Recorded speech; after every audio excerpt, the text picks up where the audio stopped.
Allah ya Rahman ya Rahim ya Karim. Ya Allah ya Rahman ya Rahim ya Karim. Arfa' ma lana mitra kun fayakun hikam mitra. Arfa' ma lana mitra kun fayakun hikam mitra. हर शे पे ही जिक्र तेरा ला इलाहा illallah. Selawat dan salam beserta junjungan besar Nabi Muhammad SAW, para sahabat dan para keluarganya, mudah-mudahan senantiasa kita diberikan rahmat dan kasih sayang dari Allah Subhanahu Wa Taala lewat syafaat Nabi SAW. Amin amin ya rabbal alamin. Yang kita muliakan dan dimuliakan oleh Allah Subhanahu Wa Taala, Sayyidina Syaikhul Alim Al-Qutub Al-Arif Billah, Sayyidina Syaikhul Habib Segaf bin Mahdi bin Syawab bin Salim. Tanpa jasa beliaulah kita bukan apa-apa. Tanpa jasa beliaulah kita ini semuanya fana, tidak ada artinya. Karena manusia tanpa guru seperti manusia yang hilang arah dan tujuannya. Seperti contoh tidak tahu sholat, ya bagaimana niatnya, wudunya, sholatnya, itu semuanya harus ada gurunya. Begitu pula kita menuntut ilmu agama. Tidak semua orang bisa berbicara agama. Sekarang kan semua orang bisa berbicara agama, padahal tidak sekolah agama, tidak belajar agama, tidak ada gurunya. Tiba-tiba muncul di YouTube ngomong masalah agama, itu akhirnya menyesatkan orang. Sebab itu pentingnya punya guru, karena manusia yang belajar tanpa guru seperti dia belajar dengan setan. Nah, contoh sholat. Tadi kita sholat alhamdulillah, bacaannya bagus, enak sholatnya, ibadahnya tenang, khusyuk. Yang terpenting khusyuk. Bagaimana supaya bisa khusyuk sholat kita? Karena ketika kita sholat pasti ada ide-ide, angan-angan dan bisikan-bisikan. Karena setan itu dalam bisikan, tidak kelihatan wujudnya. Sebab itu bagaimana supaya kita bisa khusyuk? Yaitu yang pertama dengan nawaitunya dulu. Maka di dalam sholat niatnya dulu, karena Allah Subhanahu Wa Taala. Yang kedua, mencari kemuliaan dari Allah Subhanahu Wa Taala dengan apa? Meminta keridhaan Allah. Seperti contoh, apa yang paling mulia di dunia ini? Harta atau kebahagiaan atau kebarokaan? Ya semuanya itu penting, butuh. Tapi yang paling mulia ketika nanti di akhirat adalah bisa mendapatkan husnul khotimah. Iya, karena husnul khotimah itulah sangat mahal. Itulah kemenangan, itulah finish yang sangat penting, karena Allah melihat kita di akhir bukan di awal. Sebab itulah di awal itu diniatkan dengan Allah Subhanahu Wa Taala. Kita niat mencari uang untuk nafkahi keluarga, tiba-tiba keluarga menyakiti hati kita.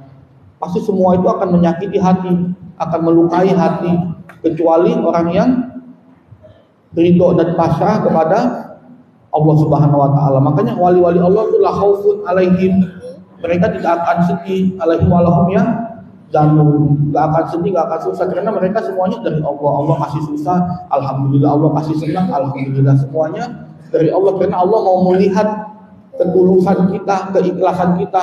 Ikhlas nggak nih kalau kita dikasih cobaan? Ya, tulus nggak kita kalau sholat? Apa karena dipaksa kita sholat sama ustadz-ustadz? Apa kemauan kita sendiri? Allah cuma mau melihat itu, bukan merasa Allah itu tidak kelihatan, ya. Tapi kalau Allah kelihatan, kita mungkin sholatnya lebih khusyuk, karena dilihat sama Allah kan? Iya nggak? Akhirnya kita nggak ikhlas karena dilihat, karena diperhatiin. Tapi Allah mau melihat keikhlasan kita. Begitu, hanya Allah yang melihat kita ibadah, keikhlasan kita. Hanya Allah yang tahu. Makanya dia datang itu, makanya kata Habib Hasan, haji furoda sama haji yang bersungguh-sungguh, yang susah payah, kelihatan. Nanti Allah memuji-muji siapa dalam hadis? Orang-orang yang bersusah payah, bukan orang-orang yang senang-senang. Kan ada haji furoda, tidurnya di kasur. Ya, tidurnya di kasur, bisnya AC, VIP, makannya makan enak. Sedangkan haji itu bersusah-susah, bersusah payah. Ya di yang panas terik itu dari jam 12 zuhur sampai maghrib berada di mana itu? Di tenda Arafah. Sudah ada AC sekarang, sudah ada kipas, ada kasur, ada kulkas. Tapi nanti dipuji-puji Allah orang yang susah payah. Aku lihat dia susah payah buat siapa? Buat aku. Allah senang itu. Lebih senang yang seperti itu. Coba kita dapat istri yang gampang langsung kita dapat nikah. Beda sama sih kita susah cari payah. Oh banyak saingannya. Merebutkan ini kembang desa misalnya. Contohnya. Dia kan lebih berkah, lebih enak daripada yang gampang didapat. Begitu pula Allah mau lihat kita punya sholat. Tadi sholat sujudnya lama. Baru sujud sebentar aja kita sudah nggak tahan. Bagaimana Nabi Muhammad ketika di padang mahsyar nanti nggak mau bangun dari sujudnya. Kita tadi sujud lama nggak tadi habis asar sujudnya? Lama nggak? Sholat yang sujud terakhir tadi lama kan? Bagaimana Nabi Muhammad sujudnya 1 jam? Kalau sholat rukunya 1 jam, berdirinya 1 jam. Makanya kita ini belum ada apa-apanya. Makanya kita selalu meniatkan diri kita karena Allah ya Allah, supaya kita tuh nggak sakit hati. Akhirnya kita sudah cari cewek yang mau kita nikahi, tiba-tiba nikah sama orang lain. Gimana tuh? Sakit hati nggak kita? Tapi kalau kita nikah karena Allah supaya kita tidak berdosa, kita menikah karena disuruh dalam agama Islam adanya pernikahan. Jadi kita nggak sakit hati karena nikah itu perintah Tuhan. Tapi kalau kita karena nafsu, pasti kita sakit hati, kecewa. Wah nggak jadi dinikahin. Wah orang ini ngomong mau nikah, tahu-tahu dia nggak jadi. Gua sumpahin lu dapat yang jelek. Nah, akhirnya gitu, jadinya marah-marah. Akhirnya tidak terima. Karena sabar itu di awal. Kalau sudah di akhir ngomel-ngomel nggak jadi sabar, nggak dapat pahala sudah. Makanya sabar itu di awal. Makanya waktu terima musibah, ya Allah, cobaan. Ini Bapak Ibu wali santri datang ke sini jauh-jauh, datang tengok anaknya. Niatkan karena Allah supaya anak itu menjadi anak yang soleh dan soleha. Apa sih yang diinginkan orang tua? Apa anak itu sukses jadi orang kaya? Ia pengen juga jadi anak orang kaya. Tapi ada satu cerita. Orang tuanya meninggal, anaknya sibuk cari uang. Suruh ustadz yang bayarin. Nanti saya transfer duitnya. Bapaknya meninggal ini gimana anaknya? Udah nanti saya transfer aja duitnya berapa. Itu anak kaya padahal orang kaya. Tapi bukan anak yang soleh. Sebab itu pentingnya anak yang soleh. Pentingnya anak yang soleha. Karena dalam Al-Quran apa supaya kita menjadi apa? Jadi orang yang soleh. Soleh itu apa? Orang-orang yang mengikuti perintah Allah dan menjauhi larangan-larangannya. Makanya bapak-bapak ibu ini gak apa-apa. Kaya itu cuma di hati. Ada orang yang rumahnya ya kayu, tapi di kebun, ya di kampung, dia setiap hari hidup udaranya segar. Padahal rumahnya jelek, ya setiap hari makan pakai kayu bakar masaknya, tapi dia senang panjang umurnya. Ya kan, bagi dia itu sudah kaya, karena kaya itu di hati. Contoh ada lagi yang kaya, pejabat kita kaya-kaya kan, tapi merasa kurang terus hidupnya. Adalah anaknya cuma 1, anaknya 2. Perhatiin nggak orang-orang kaya itu? Anaknya sedikit, tapi kebutuhannya banyak. Sibuk hidupnya dengan dunia, ini mau itu, mau ini, mau itu.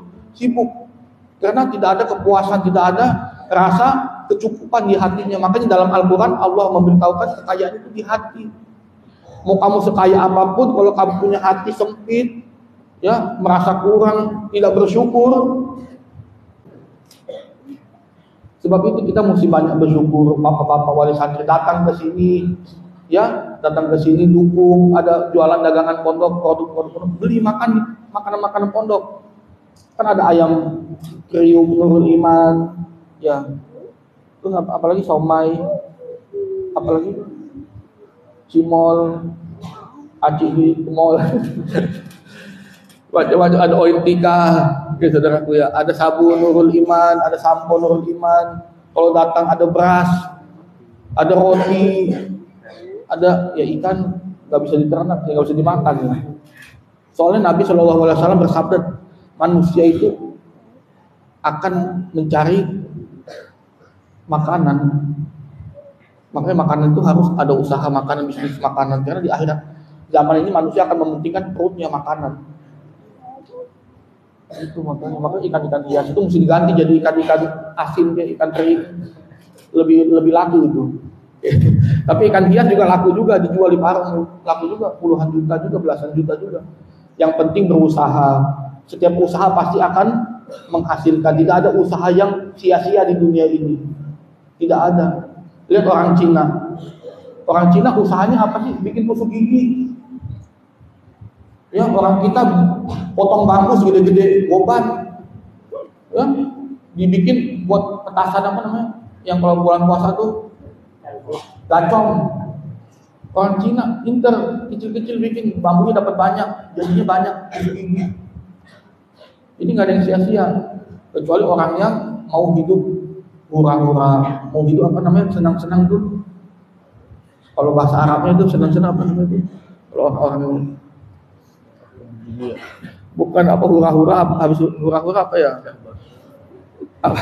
Lupa, udah lama sih nggak ceramah sih, udahlah. Duduk aja ngelamun aja sambil zikiran aja.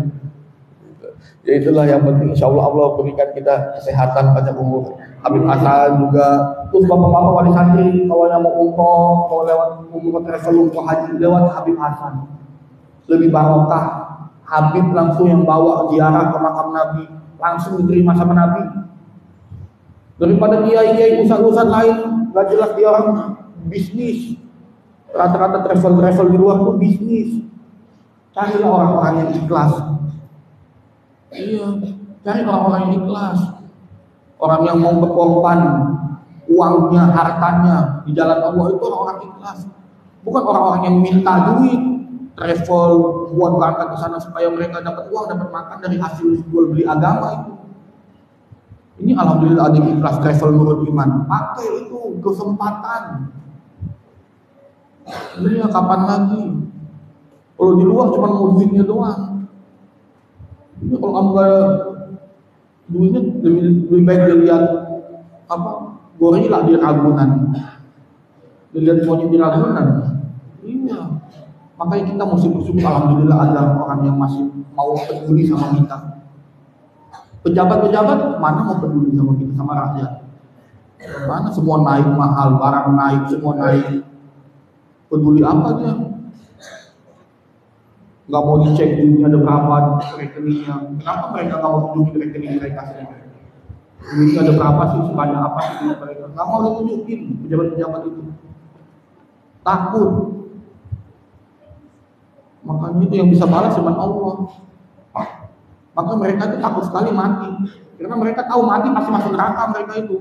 Pasti masuk neraka jahanam. Pasti itu, karena Allah Subhanahu wa taala berfirman, siapa yang menipu umat muslim, siapa yang membohong orang muslim, siapa yang mendzalimi orang muslim. Itu siapa sih? Tempatnya di mana sih? Buka Al-Qur'an baca. Nipu-nipu orang Islam ya kan? Orang zalim itu orang tempatnya surga. Allah sendiri yang kasih tahu firman Allah Subhanahu wa taala orang zalim itu di neraka. Dan Allah itu menepati janjinya. Maka mereka tuh sampai rumah sakit, sampai ke Singapura. Supaya nggak mati di pejabat-pejabat sampai ke Singapura, ke Jerman, ke Amerika, ganti jantung babi, ganti jantung sapi yang lebih gede lagi. Kalau bisa jantung badak.